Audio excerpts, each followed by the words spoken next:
everyone, how you doing today? Am I recording back-to-back videos because I can't be bothered to go and get changed and I might as well do some videos while I'm already here? Yes I am. But I don't care. And on today's video, I am coming at you with the next book in my Alphabetti Bookghetti series, which is the letter C.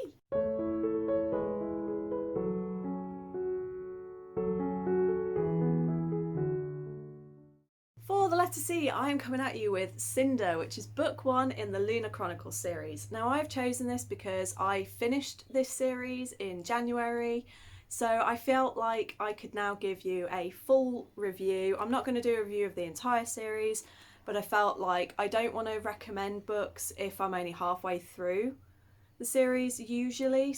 There are some exceptions, but typically I only recommend once I've finished the series and I can say it is fantastic.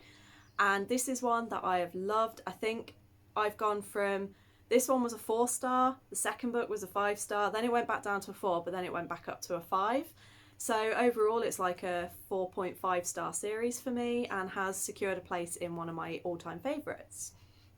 Cinder is set in an alternative Earth and in the future, where the Earth and the Moon have got life living on it, and the Moon has its own race of people called Lunathia and Lunathians. And basically Earth and the Moon have kind of had this really uneasy treaty between them. They're not very fond of each other. The Lunar have the ability to control humans, but with like telekinesis, telepathy, and so there's a lot of mistrust and a lot of unease between these two realms. The Moon is led by Queen Levana, who she came to power when her stepdaughter mysteriously vanished one night. No, she didn't. There was a fire and was presumed dead, and so Levana took the throne. And there were murmurs that maybe it was a bit of foul play and she just wanted Princess Selene out of the way, but no one's ever been able to prove it. And she kind of runs this place with an iron fist, and everybody hates her, everybody fears her, but nobody can stop her. And she has been trying for years to create a treaty with the king, the emperor of New Beijing. And up until now, he's managed to say no. However, some stuff has been happening in New Beijing. You've got this plague that has been going around that only affects humans. And essentially, once you have got this plague, you will die. There is no cure. And that's where we bring in Cinder, who is a cyborg.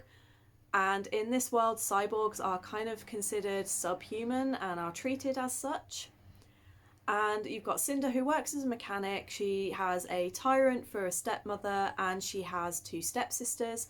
The big difference between the original story of Cinderella and this is that one of her sisters is actually very lovely towards her and they have a very close bond. The other one is the typical ugly, horrible stepsister. And when her lovely stepsister falls victim to the plague, Cinder basically gets embroiled in this entire scheme. She starts to uncover some secrets about both the plague and Levana and the history of their worlds, as well as discovering some stuff about herself. And what I loved about this book is I loved the kind of steampunk-esque setting. I loved Cinder and her relationship to the Emperor's son, Prince Kaito, or Kai as he's most commonly referred to. And it literally starts with Kai.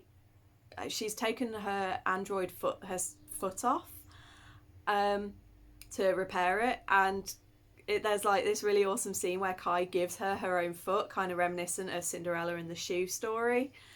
And I liked the really subtle nods to it, and I really loved how her and Kai were introduced, as well as every character in this. You've got Aiko, who is an android. And the difference here is that androids are completely built from metal and they are not human in any way, whereas cyborgs are basically humans that have cyberkinetic cybernetic enhancements and things, and that's why people don't like them. They would rather have an android who, you know, is built to be a robot, they're designed to be a robot, that's what they're meant to do.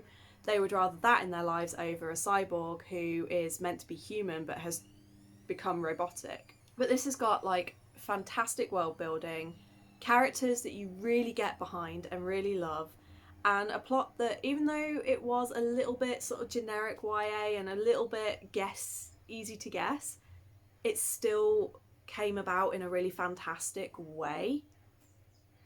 And it just felt really fresh, really unique, and was such a different way of looking at a retelling.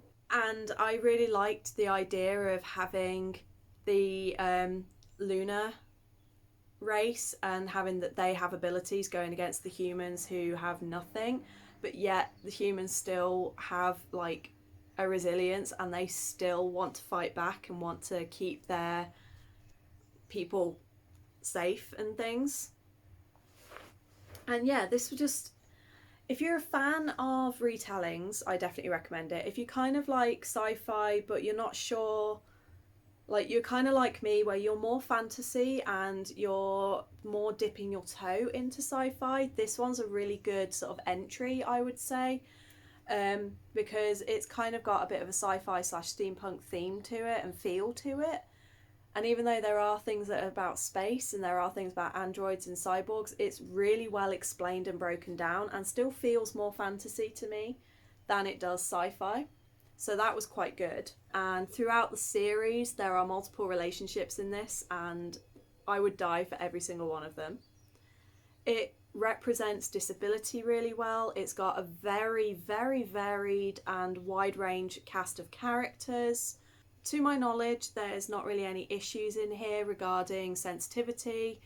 It's all been handled really respectfully. What I love about this is that the main character is both disabled, she struggles with mental health, she's also not white, she's BIPOC, and I just really love that it has those elements in there and that there is such a wide diversity in the book, not just of one kind. There's multiple diversities and multiple representations in this series and in this book, and I am definitely here for it. It's a good time, really fun. I think I managed to read it in about 3.5 hours, and I read this in one sitting because it was just so good. So definitely Cinder is a fantastic book and a gateway to one of my favourite series. That is my quick intro / review on the book Cinder. I hope you enjoyed it. I hope maybe you're inspired to pick it up. If you have read it yourself, let me know in the comment what you thought. Do you agree with my comments? Have you got anything else that you could add? But remember, please keep it spoiler free for those that haven't yet read it. And yeah, if you do pick it up, I hope you love it. I certainly did, and I can't wait to someday go back and reread it. So that is my review. I don't yet know what I've got for the letter D, because I haven't decided for myself yet what I'm going to be doing, which is always useful. But yeah, I hope you're good, I hope you're staying safe, and until the next episode, I will see you later. Bye!